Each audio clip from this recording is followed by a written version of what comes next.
Hey y'all, it's Taren. Welcome back to my channel, and in this video, I am going to tell you how I landed my very first job in local news. So I was still in college when obviously every college broadcast journalism major student is looking for a job, and it's hard to get a job in TV news, especially your first job, because everyone wants that job. And I remember someone once told me that jobs like the one I wanted, a reporter job, were a dime a dozen. And to someone not in TV, that means that there were a million people just like me, fresh out of college, maybe even still in college, looking for their first TV job, and they were all willing to do whatever it takes to get that job. Go to the hard stories, go to breaking news at midnight, stay up all night long writing stories, on call all the time. I was one of those people too, and that's what you do. That's what I wanted to do. So it was hard for me to get a job because I wasn't the only one in my town who had the same ideas, and I couldn't go anywhere yet because I was still in college. So, luckily, my cousin played golf with the executive producer at the local Fox station where I lived and got me an interview. That was all he promised, was the interview. And I thought, this is great. As long as I can get in the door, then I've got the job. Like, I was so confident. I thought, everyone likes me. Why would they not like me? I'm eager, I'm passionate, I'm willing to do whatever it takes to get the story. So I go in for the interview, and it wasn't with the guy that my cousin played golf with. It was with the production manager, I assume, because I was just applying for a production assistant. And basically, if you're not in TV, a production assistant runs the teleprompter. And in that TV station, I also edited video for newscasts. Sometimes I would make graphics. Sometimes I would write stories for the website. Pretty much a production assistant is whatever they need you to do, whether it's run cameras, run teleprompter, run audio, make graphics, whatever they needed you to do, you were there to do what they needed.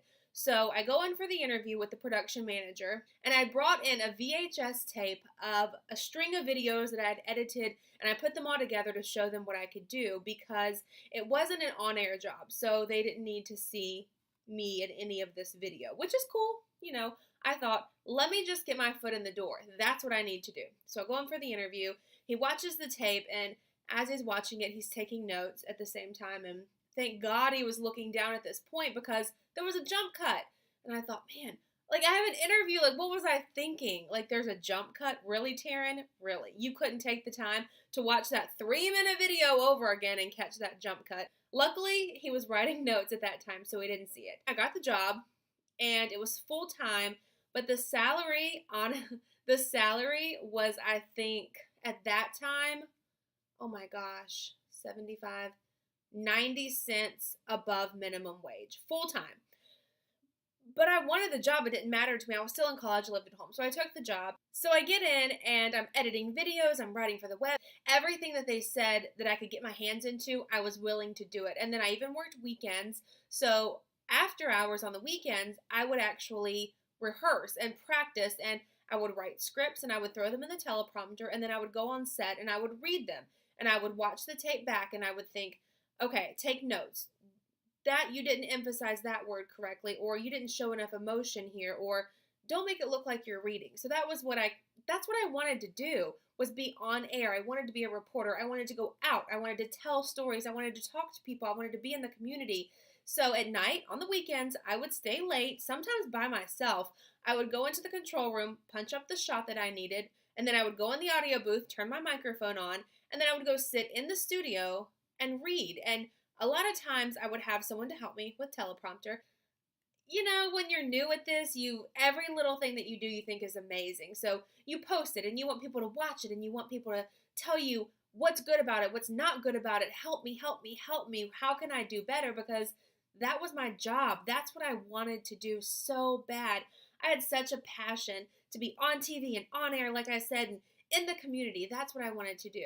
So I made friends with everyone I worked with, but one girl in particular managed the website, and then she also got to do a segment every day, and it was on a tech-related subject. It could be a new website, it could be a new app that came out, it could be a really cool microphone that you can buy for your camera, something really cool but techy, technology-related.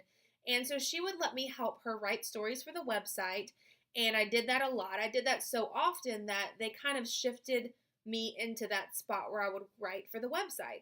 And one day, it just so happened that her photographer, the guy who does the camera, was unavailable to help her shoot her segment.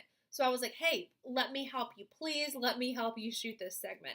So these cameras back in the day were probably 40 pounds with a big tripod. And so I'm lugging this camera equipment around and I pull it in and we set up the shot. She does her thing, good to go. And when I go to edit, I realized that I didn't white balance. So everything was blue. And not blue like harsh blue, but there was like a blue hue on everything.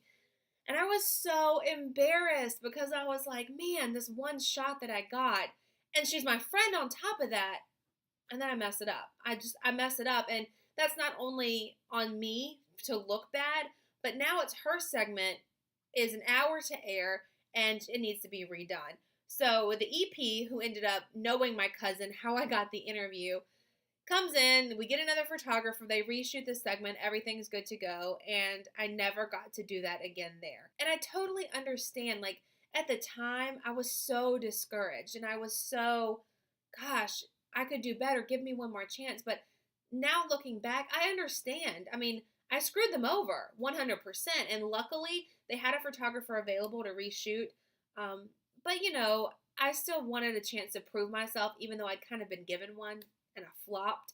I still thought I deserved another chance. So any chance I got, I would ask, can I do this? Can I do that? And I continued to edit videos, write for the website. And I would constantly ask people around me who were on air, hey, can you watch this video? I recorded this story, or I did a stand-up for this story. Can you watch my package? Please, like, help me out. And few people would do it. I never ran into anyone, still to this day, who wasn't willing to help me and to watch a tape, even people I didn't know. I remember contacting news anchors on Twitter, sometimes even reporters that I had no idea who they were. I'd never met them, but they worked in larger markets, and I wanted them to watch my tape. And every single time I sent my tape to someone, they watched it, and they gave me feedback, and I would take that feedback, and I would learn from it, and the next time I was in studio, I would remember, hey, so-and-so said, be more personable, or hey, this other person said, don't do a stand-up inside. Why don't you take a camera and go outside? That's what news directors want to see. They want to see you in breaking news situations. They want to see what you look like in the community, talking to people, asking the hard questions. Don't stay inside. Get out. And that was the struggle I had because my full-time job was inside that newsroom. And so it was hard to get someone, a photographer, to agree to come with me outside, like after hours, because I wasn't allowed to take that equipment by myself, obviously. I was a production assistant. Graduation came and it went, and I really thought that at that time I could go talk to the news director and say, hey, I've been practicing. Here's my tape.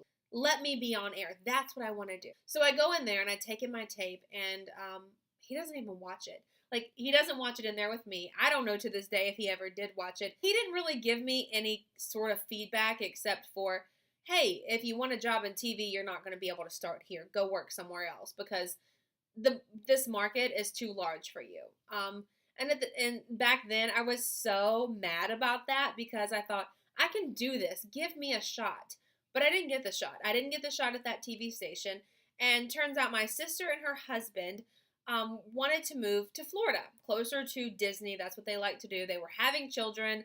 And so I thought, well, let me see what I can find in Florida. So luckily, I ended up interviewing for a job in Florida. It was a web job, but it kind of led to more on-air stuff. But that's a whole different story. If you want to know about that, then let me know, and I'll tell you about my second job in Florida and how I became, their tech guru and got to do fun tech-related segments. But yeah, my last day, I was super sad. My first TV job ever. I worked there almost 2 years, I think. At the time, I didn't like it. I wanted to do what I wanted to do, but it's what I needed at the time. And anyone out there in TV trying to get their first job or who has been through this knows what it's like. And to be told that you're a dime a dozen is 100% true, but it hurts. I want to think I'm unique and I'm good and I'm a different kind of storyteller than every other storyteller that you see on TV, because that's what journalists are. They're storytellers, and it's not sitting at a desk reading a teleprompter. It's hours and hours and hours before then, either working on a story, working on multiple stories, reading over scripts, checking facts, making sure that what you're about to tell someone as they sit in their living room at home is 100% true, but do it in a way where they like you. And that's hard too. That's another story too. Some of the hate that you get for being on TV. Let me know if you want to see that, because I should have saved a couple of those emails. Man, people are brutal. And I no longer work in television. I spent, the past 10 years almost in television, but I don't work in TV anymore. And that is a whole other story. If you want to know why I quit my job in TV, then I will happily tell you why. So thanks for watching this video. Hopefully you found it helpful. And if you're looking for your first ever TV job, do not be discouraged. And please hit the subscribe button so that you can be notified when I publish more videos. Bye!